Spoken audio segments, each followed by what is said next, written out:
Hello mga katgangers. Tikman din natin ito sea salt coffee. Kasi itong binili ng asawa ko, isa kami. Kaya titikman din natin kasi ito paborito niya eh. Ang paborito ko naman, yung Marlboro Taro. Kaya maaga silang pumunta sa sa 85 degrees at bumili ng kung ano-ano.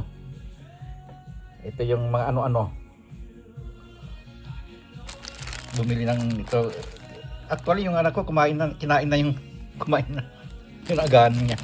Kaya hindi ko pinapakita itong mesa namin. Kasi hanggang dito lang ayan Ito lang ang mula dito lang hanggang dito lang ang bakante. Kasi nakakaya.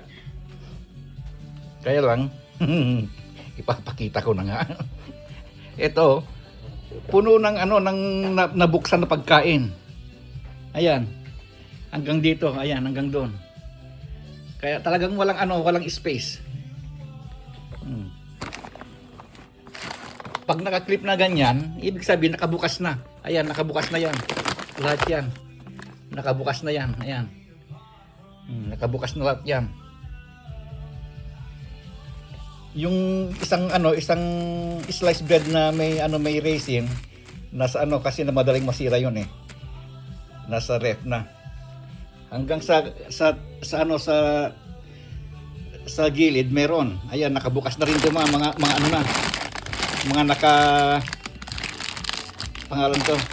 naka-clip na, ayan. Naka-clip na lahat. Kaya sabi ko nakakahiya. Kaya papakita ko na. Ito naman magtatapon tayo mamaya. Lalagay sa sa guinea pigs kasi gusto nila ito. Kaya sabi ko nakakahiya eh. Punong-puno palagi. Ayan. Hanggang sa garahe. Kaya sabi ko nakakahiya. Kaya lang ipapakita ko na kung bakit pag nagpeti ako dito lang sa igilid lang. Kasi itinutulak ko yan pag hanggang doon. Ayan. Kaya sabi ko nakakahiya. Kaya lang ipakita ko na nga kung bakit. Kaya dito lang, ito lang yung bakante. Okidoki, yun lang. Bye-bye. Masarap din itong sea salt, kaya lang yung sinasabing sea salt, wala kang matitikman. May konti siguro. Okidoki. Bye-bye na.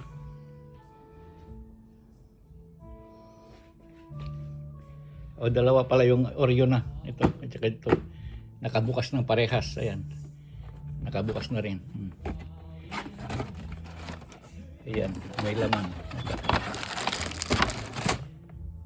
Ito rin.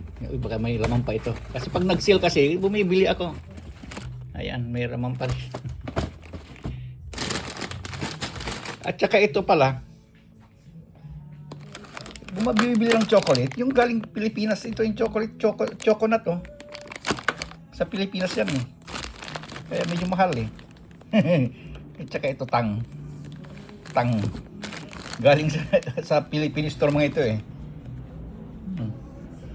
Maraming galing sa Philippine store ito.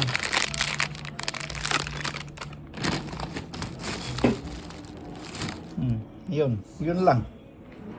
Ito Goldilocks. May Goldilocks dito. Okidoki, yun lang. Bye-bye.